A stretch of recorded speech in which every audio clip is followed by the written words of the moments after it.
Assalamualaikum warahmatullahi wabarakatuh.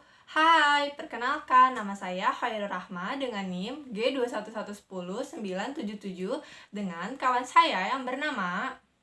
Hai, nama saya Sofi Ramawati dengan NIM G2110144.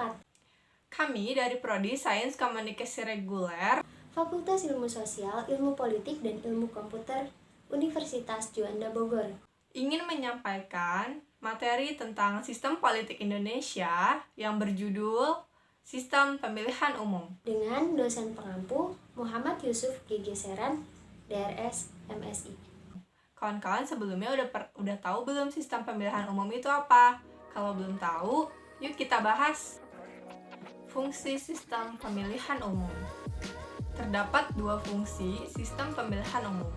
Yang pertama, sebagai prosedur dan mekanisme perhitungan suara pemilih atau votes, dan menjadi kursi atau seats penyelenggara negara, lembaga legislatif atau lembaga eksekutif baik pada tingkat nasional maupun lokal. Untuk membedakan pemilu authoritarian atau yang menandakan diri pada kekuasaan dari pemilu demokratik, maka negara demokrasi menyusun undang-undang tentang pemilihan umum yang pada dasarnya merupakan penjabaran prinsip-prinsip demokrasi seperti asas-asas pemilu, pemilu berintegritas, dan pemilu berkeadilan. Akan dapat dirumuskan sejumlah parameter untuk proses penyelenggara pemilu yang demokratik. Yang kedua, sebagai alat untuk membangun sistem politik demokrasi, yaitu melalui konsekuensi setiap unsur sistem pemilihan umum terhadap berbagai aspek sistem politik demokrasi. Sistem pemilu terdiri atas 6 unsur, dan 4 diantaranya merupakan unsur mutlak dan 2 unsur pilihan. Keempat unsur mutlak tersebut adalah besaran daerah pemilihan, peserta dan pola pencalonan, model penyuaraan, dan formula pemilihan. Keempatnya disebut sebagai unsur mutlak karena tanpa salah satu dari keempat unsur ini, ketiga unsur lain tidak akan mampu mengkonversi suara pemilih menjadi kursi. Dan 2 unsur pilihan yaitu ambang batas perwakilan dan waktu penyelenggaraan berbagai jenis pemilu. Dikategorikan sebagai 2 unsur pilihan karena 1. Keempat unsur sistem pemilihan umum lainnya masih mampu mengkonversi suara pemilih menjadi kursi, dan salah satu atau keduanya akan digunakan untuk mencapai tujuan lain yang tidak dapat dicapai dengan unsur sistem pemilihan umum lainnya. Setiap unsur sistem pemilihan umum terdapat sejumlah pilihan, dan setiap pilihan memiliki konsekuensi terhadap berbagai aspek sistem politik demokrasi. Terdapat 5 pilihan untuk besaran daerah pemilihan dan yang masing-masing memiliki konsekuensi terhadap sistem kepartaian ataupun sistem perwakilan politik. Proses pembuatan undang-undang pemilu oleh DPR dan pemerintah selama ini cenderung tidak memperlakukan sistem pemilihan umum secara komprehensif. Proses penyelenggara pemilu tidak disusun berdasarkan parameter pemilu yang jelas. Satu-satunya tahap yang diatur dengan prinsip yang jelas adalah pemungutan dan penghitungan suara di TPS. Prinsip yang mengatur proses pemungutan dan perhitungan suara di TPS tidak hanya 6 asas pemilu yang disebutkan dalam pasal 22E ayat 1 Undang-Undang 1945, yaitu langsung, umum, bebas, rahasia, jujur, dan adil. Tetapi juga ada 2 asas tambahan, yaitu transparan dan akuntabel. UU Pemilu mengatur soal kampanye dan dana kampanye pemilu beserta larangan dan sanksinya.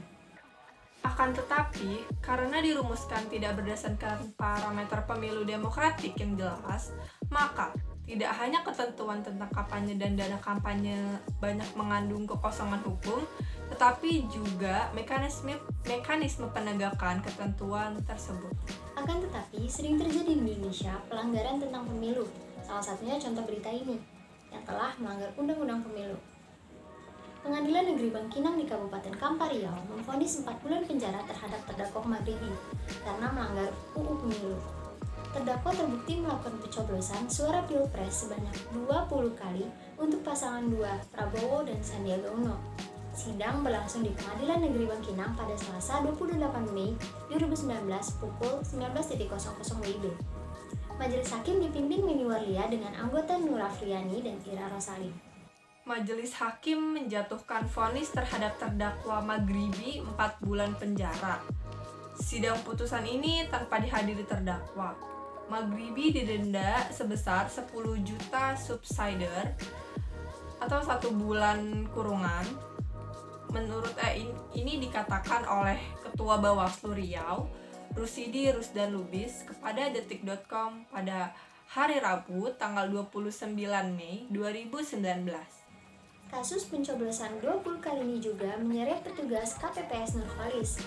Majelis Hakim juga memvonis Nurholis dengan pidana 2 bulan penjara. Selain itu didenda sebesar 10 juta subsidiar 1 bulan kurungan.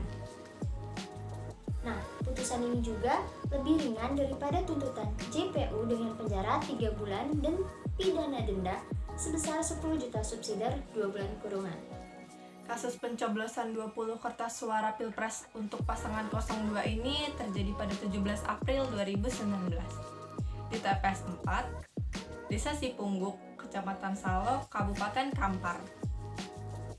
Karena keduanya menjadi korban politik, saya mengapresiasi kinerja Bawaslu Kampar dan Sentra Gakumdu Kampar yang telah bertindak tegas menegakkan hukum pemilu tanpa pandang bulu, kata Pak Rusidi. Lalu disambungnya, ke depan masyarakat harus hati-hati dan mesti berpikir ulang untuk melakukan tindak pidana pemilu. Secara ekonomis, saya yakin pelaku tak memperoleh keuntungan, tapi akibatnya perbuatannya menjadi runyam. Tutup Pak Rusidi. Nah, itu tadi merupakan contoh kasus pelanggaran Undang-Undang Pemilihan Umum. Sekian materi yang dapat kami bawakan. Kurangnya mohon maaf apabila ada kesalahan dalam pengucapan. Semoga dalam video ini dapat memberikan kawan-kawan semuanya wawasan baru dan pengetahuan baru, terutama dalam fungsi sistem pemilihan umum ini. Akhir kalam yang saya ingin sampaikan adalah wassalamualaikum warahmatullahi wabarakatuh. See you next time. Thank you and bye. Terima kasih telah menonton video ini sampai habis.